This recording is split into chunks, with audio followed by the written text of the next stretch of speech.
పాదం పెట్టినట్టు మీ భార్య పోస్తున్నట్లు మీరు కడుగుతున్నట్లు ఊహ చేస్తూ ఉంటే మీరు మనస్సుతో చేస్తున్న రచన మానస పూజ అవుతుంది. మానస పూజ ధ్యానంలోకి తీసుకెళ్తుంది. తర్వాత నేను మీకు ఒక యథార్థం చెప్తున్నాను, నన్ను నమ్మండి.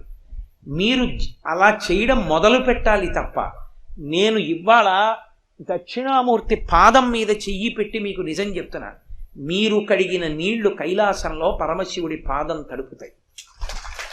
ఒక్కసారి ధ్యానం చాలు జీవితాన్ని గట్టెక్కించేస్తుంది. అంత గొప్పది.